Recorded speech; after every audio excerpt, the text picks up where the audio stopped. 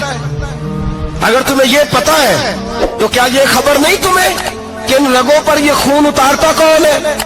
میں اپنے بزرگوں سے معذرت کے ساتھ, نشے کا آغاز, ناراض تو نہیں ہو جائیں گے بزرگ, نوجوانوں کو میں لتاڑ لیتا ہوں لیکن بزرگوں کی عزت کرنا سنت ہے. تو میں بزرگوں سے معذرت کے ساتھ, یہ یوں سمجھ لیے خوگرے حمد سے تھوڑا سا گلا بھی سن لے. نشہ سگریٹ سے شروع ہوتا ہے, سگریٹ سے. میں تمباکو کو حرام نہیں کہتا, یہ فتویٰ نہیں دے رہا. تمباکو کا حکم وہی ہے جو مولی کا ہے, جو کچے پیاز اور لہسن کا ہے, کہ آپ جب کھا لیتے ہیں تو منہ سے بدبو آتی ہے, تو آپ مسجد میں آئے تو آنے سے پہلے مسواک کریں, منہ صاف کریں, پھر آپ آ جائیں. تو جائز ہے, مکروہ ہے لیکن حرام. لیکن تمباکو سے آگے جب حالات بڑھتے ہیں, تجزیہ نگاروں نے لکھا ہے کہ ہمارے پنجاب کے کچھ علاقوں میں اب سگریٹ سے نکال کے نا, پہلے بھی بھرتے تھے لوگ اس میں بڑا کچھ, اب پتہ ہے کہ نیا نشہ ایجاد کیا ہے. اب اس کے اندر چربی بھرتے ہیں اور چھپکلی کو مار کے, سکھا کے, خشک کر کے, اس کو پیس کے وہ ساتھ نشے کے ملاتے ہیں, اور اس کا حال یہ ہوتا ہے کہ آدمی کو زیادہ نشہ ہوتا ہے, اور کہتے ہیں وہ اتنا گند ہے کہ وہ آدمی کسی کو دانت بھی لگائے گا تو وہ بندہ بھی بیمار ہو جائے گا. کیا یہاں لوگ اسپرٹ نہیں پیتے آپ کے ملک میں؟ اور ہم کبھی سڑک پہ جاتے ہیں تو نشئی کو دیکھ کے مذاق کرتے ہیں, دیکھنا میں ہارن لگاؤں گا تو گاڑی کے ہارن سے گر جائے گا. لیکن تجھے پتا نہیں کہ یہ کسی ماں کا بیٹا ہے, پتا نہیں کسی بیوی کا شوہر ہے. ایک ہمارے دوست ہیں, بزرگ ہیں, ان کا داماد فوت ہو گیا, نشہ کرتا تھا. تو میں تعزیت کرنے ان کے گھر پہنچا تو کھڑے ہو گئے ہاتھ باندھ کے, کہنے لگے حضرت صاحب باقی ساریاں گلاں چھڑ دیو, صرف نشے تے تقریر کریا کرو. وہ جب جیتا تھا تو تب بھی اس کے بچے یتیم ہی تھے, یتیم ہی تھے. میری بیٹی جب میرے گھر آتی تھی اور میں اپنے پوتوں کے اترے کپڑے اسے پہننے کو دیتا تھا تو میرا کلیجہ پھٹتا تھا. اور میری بیٹی اس کی زندگی میں بھی بیوہ کی زندگی گزار رہی تھی, وہ میری بہوؤں کے اترے ہوئے کپڑے پہنتی تھی. کوئی دعا کرو, کوئی جلسے کرو, یہ لت ختم ہو جائے. اور کہنے لگا اب میرے وہ چلا تو گیا ہے, دادا دادی اس کے پہلے کوئی نہیں, چچا ہے کوئی نہیں, جب تک تو میں زندہ ہوں ان نواسوں کو کوئی روٹی کا لقمہ, کوئی کپڑا مل جائے گا. لیکن سوچتا ہوں میں بوڑھا ہوں, مر گیا تو ان کو کوئی پوچھے گا بھی نہیں, کون ان کی خبر. اتنا ظلم اس قوم سے, اتنی زیادتی. اور آرام سے لکھ کر لوگ گزر گئے کہ یہ 70 لاکھ ہے, ان کا درد تو سمجھو, تکلیف تو سمجھو. 7 فٹ کا سونا جوان اور نشے کا عادی ہے تو کسی نالی میں پڑا ہوا ہے. اور میں نے کہا اس قوم کے ساتھ اس سے بڑا بھیانک مذاق کیا ہوگا. کوئی دانشور تھا بڑا ظالم, اس ظالم سے کوئی مشورہ لینے آیا, اس نے آ کے کہا تو بڑا ظالم ہے, بڑے کڑوے مشورے دیتا ہے, میرا ایک دشمن ہے, میں اس سے بدلہ لینا چاہتا ہوں, میرا دل کرتا ہے اس کا بچہ قتل کر دوں تاکہ وہ تڑپے. تو ظالم نے کہا اسے قتل نہ کر, وہ تو اس کا باپ 2-4 مہینے رو کے چپ کر جائے گا. پھر میں سخت سزا دینا چاہتا ہوں, مشورہ دے. تو اس نے کہا اس کے بچے کو نشے پہ لگا دے. جس کا بچہ نشہ کرے گا وہ باپ روز مرے گا, روز جیے گا, وہ ماں روز مرے جیے گی, نشے پہ لگا دے.